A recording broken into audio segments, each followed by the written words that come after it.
Hello বন্ধুরা, আজকের এই ভিডিওতে আমরা প্রথম পর্যায়ক্রমিক মূল্যায়ন 2026 শ্রেণী চতুর্থ বিষয় বাংলা অর্থাৎ ক্লাস 4-এর বাংলা বিষয়ের যে প্রশ্নপত্র আছে সেই প্রশ্নপত্র দেখব। তোমাদের পরীক্ষায় কিন্তু হুবহু সেম এরকম একটি প্রশ্নপত্র দেওয়া হবে। এই প্রশ্ন এবং উত্তরগুলো আমরা আজকে দেখব। তোমরা কিন্তু খাতা কলম নিয়ে প্রশ্ন এবং উত্তরগুলো লিখে নাও। সাথে তোমাদের বাংলা বইয়ের যে কয়টি চ্যাপ্টার তোমাদের পরীক্ষায় আসবে সেই প্রশ্নগুলো কিন্তু তোমরা ভালো করে পড়বে। ঠিক আছে, দেখো এখানে কি কি লেখা আছে আমি বলছি এবং এই প্রশ্ন এবং উত্তরগুলো কিন্তু আমরা আলোচনা করব। কি বলেছে? প্রথম পর্যায়ক্রমিক মূল্যায়ন পত্র 2026 শ্রেণী চতুর্থ, অর্থাৎ আমি কিন্তু এখানে ক্লাস 4-এর বাংলা বিষয়ের কথা বলছি। বিষয় দেখো বাংলা লেখা আছে। তোমাদের সকলেই জানো তোমাদের পরীক্ষা এবার 20-র মধ্যে হবে এবং সময় দেওয়া হবে কিন্তু মাত্র 40 মিনিট। 40 মিনিটের মধ্যে কিন্তু তোমাদের 20 নম্বরের উত্তর লিখতে হবে। এখানে তোমাদের পরীক্ষার্থীর নাম মানে নিজের নাম লিখতে হবে। এখানে বিদ্যালয়ের নাম লিখবে, তোমরা যেই বিদ্যালয়ে পড়ো, এবং এখানে কিন্তু ক্রমিক সংখ্যাটা লিখতে হবে, তোমার ক্লাসের যে রোল নাম্বার সেটা লিখতে হবে। তাই তো? এবার দেখো আমরা প্রশ্নের দিকে যাই। প্রশ্ন কি বলেছে? ঠিক আছে, আমরা প্রথম প্রশ্ন দেখব কি বলেছে। সবার আমি ছাত্র কবিতার প্রথম 4 লাইন মুখস্থ লেখো, এবং এখানে কিন্তু রয়েছে কিন্তু 4 নম্বর। তাহলে প্রথমে যেহেতু কবিতার 4 লাইন লিখতে বলেছে সবার আমি ছাত্র, প্রথমে আমাদের কিন্তু কবিতার নাম এবং কবির নাম লিখতে হবে। প্রথমে আমরা লিখব সবার আমি ছাত্র, লেখাটা লিখব সবার আমি ছাত্র। ঠিক আছে, লিখলাম। লেখার পর কবির নাম লিখব। কবি কে? সুনির্মল বসু। সুনির্মল বসু। কবিতার নাম এবং কবির নাম কিন্তু অবশ্যই লিখতে হবে, নাহলে কিন্তু 4-এ 4 কিন্তু তোমাদের দিবে না। ঠিক আছে, তাহলে এরপর আমরা কবিতা শুরু করব।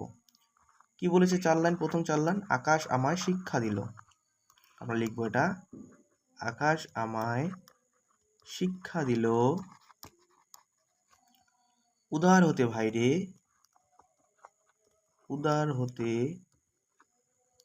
ভাই রে। ঠিক আছে, পরের 2 লাইন দেখো আমরা কিভাবে লিখব। কর্মী হবার মন্ত্র আমি, কর্মী হবার মন্ত্র আমি বায়ুর কাছে পাই রে, বায়ুর কাছে পাই রে। তাহলে কবিতার নাম, কবির নাম এবং 4 লাইন কবিতা, এটা লিখলেই কিন্তু তোমরা কিন্তু এখানে 4-এ 4 পেয়ে যাবে, কেউ আটকাতে পারবে না। দেখো 2-এর প্রশ্ন আমাদের কি বলেছে। এখানে আমাদের শব্দার্থ লিখতে বলেছে। শব্দের অর্থ মন্ত্রণা, মন্ত্রণা মানে হচ্ছে পরামর্শ। তোমাদের উত্তরগুলো কিন্তু বইয়ে দেওয়া আছে, তোমরা দেখে নেবে। পাঠশালা মানে এটা কি? সকলেই জানি বিদ্যালয়। তো গ নামে তো খটকা, খটকা মানে হচ্ছে সন্দেহ। আর হচ্ছে ঘ নম্বর হচ্ছে বিপুল, বিপুল মানে হচ্ছে বড়। ঠিক আছে, এবং এখানে কিন্তু 2 নম্বর আছে। পরেরটা কি বলেছে দেখো, 3-এর প্রশ্ন বলেছে বর্ণ বিশ্লেষণ করো। আমাদের এই বর্ণটাকে বিশ্লেষণ করতে বলেছে, বর্ণ বিশ্লেষণ করতে বলেছে, এবং এখানে 2 নম্বর আছে। আমরা যদি এই শব্দটাকে বর্ণ বিশ্লেষণ করি তাহলে কি হবে? প্রথমে লিখবো অভাবটাকে, অ যোগ ভ যোগ আ যোগ ব যোগ অ। ঠিক আছে, এবার ক্রমাগতকে যদি করি আমরা, ক অ, তারপর হবে র, তারপর ম, ম একার আছে তাই আ হবে, ম যোগ আ, গ যোগ অ যোগ ত যোগ অ, ক্রমাগত। হয়েছে? এবার কি বলেছে 4-এর প্রশ্ন দেখে নেই আমরা। 4-এর প্রশ্ন আমাদের কি বলেছে। 4-এর প্রশ্ন বলেছে এখানে বাক্য রচনা আমাদের করতে বলেছে। বাক্য রচনা করো, এবং এখানে রয়েছে 2 নম্বর। ক নম্বর বলেছে শিক্ষা, শিক্ষা দিয়ে বাক্য রচনা করতে বলেছে। আমরা লিখব শিশু তার প্রথম শিক্ষা পায় মায়ের কাছ থেকে, শিশু তার প্রথম শিক্ষা পায় মায়ের কাছ থেকে। খ নম্বর যেটা বলেছে বুদ্ধিমান, এবারে বুদ্ধিমান দিয়ে আমাদের বাক্য রচনা লিখতে হবে। আমরা লিখব বুদ্ধিমান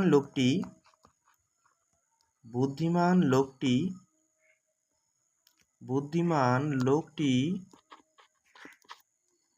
বেঁচে গেল। এটা লিখলেও হবে আমাদের। তারপর এবার দেখো আমরা 5 প্রশ্ন কি আছে, আমরা 5 প্রশ্ন এবার আমরা দেখব।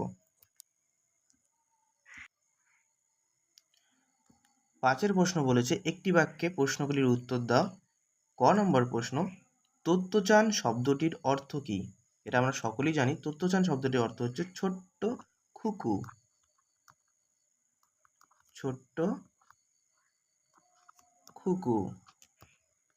তাই তো?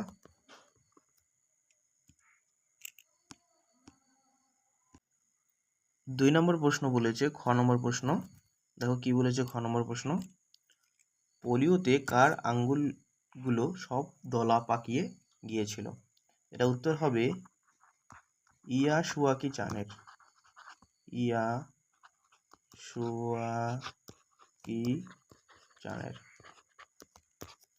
গ নম্বর প্রশ্ন, বনভোজন কবিতাটিতে কারা খেলতে এসেছিল? আমরা এটা লিখব নুরু, পুষি, আয়শা ও শফি। নুরু, পুষি, আয়শা, শফি এই চারজনই কিন্তু মেয়ে ছিল। হ্যাঁ, 4 জন মেয়ে খেলতে এসেছিল। ঘ নম্বর প্রশ্ন, কে কবিকে মধুর কথা বলতে শেখালো?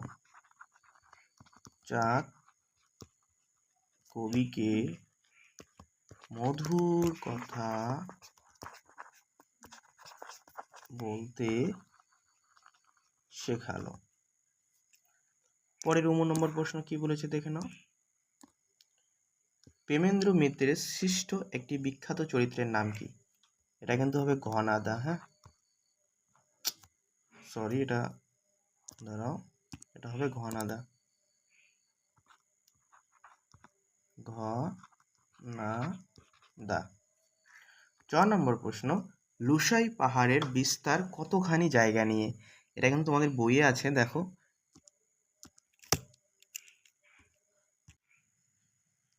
এটার উত্তর হবে 650-700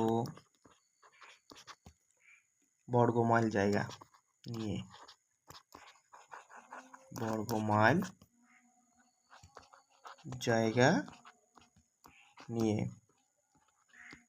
ঠিক আছে, এবার আমরা দেখব 6 প্রশ্ন কি আছে। 6 প্রশ্ন বলেছে নিচের প্রশ্নগুলির উত্তর দাও, নিজের ভাষায় লেখো। এখানে কিন্তু 2 নম্বর রয়েছে, কাজে একটু বড় করে কিন্তু একটু লিখতে হবে আমাদের, নাহলে কিন্তু আমাদের ফুল 2 নম্বর দেবে না। পাকোয়া নদীর বর্ণনা দাও। বইয়ে যেটা রয়েছে সেটা আমি লিখছি, দেখে নাও। এটার উত্তর হবে পাকোয়া নদী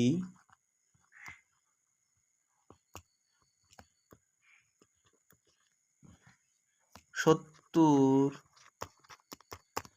80 হাত চওড়া হবে, তাতে 1 কোমর জল। ঠিক আছে, এটা কিন্তু আমরা লিখব। পরে দেখো পরের প্রশ্ন কি আছে। খ নম্বর প্রশ্ন কি আছে এবং এটা আমরা উত্তরটা কিভাবে লিখবো দেখে নেই। ব্যঞ্জন ধ্বনি কাকে বলে এবং উদাহরণ দাও। আমরা লিখব যে সমস্ত ধ্বনি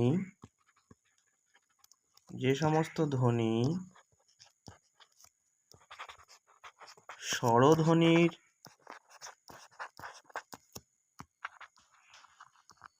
সাহায্য ছাড়া উচ্চারিত হতে পারে না,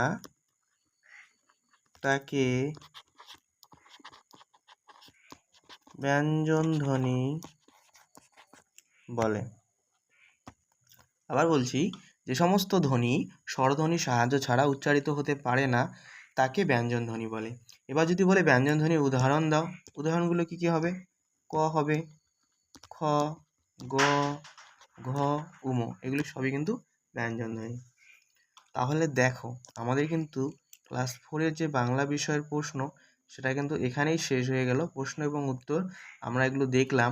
এই প্রশ্নগুলির সাথে সাথে তোমরা কিন্তু বই অবশ্যই পড়বে, ঠিক আছে? কারণ বই থেকেও কিন্তু প্রশ্ন দেওয়া হয় এবং এই প্রশ্নটি কিন্তু খুবই ইম্পর্টেন্ট রয়েছে, ঠিক আছে? তাহলে পরবর্তী ভিডিওতে কিন্তু আমরা ক্লাস 4-এর যে অন্যান্য প্রশ্নগুলি রয়েছে সেটা অন্যান্য বিষয়ের, যেমন ইংরেজি, গণিত, এই প্রশ্নগুলি দেখব। বা অলরেডি আমাদের চ্যানেলে কিন্তু বিভিন্ন ক্লাস 4-এর প্রশ্নপত্র দেওয়া আছে, ঠিক আছে? তোমাদের পরীক্ষায় কিন্তু সেগুলো আসবে। তোমরা এগুলো ভালো করে পড়বে। পরবর্তী ভিডিওতে দেখা হচ্ছে। এগুলো ভালো করে পড়ো এবং তোমাদের পরীক্ষা কিন্তু ভালো হোক, এটাই চাইবো। Good bye.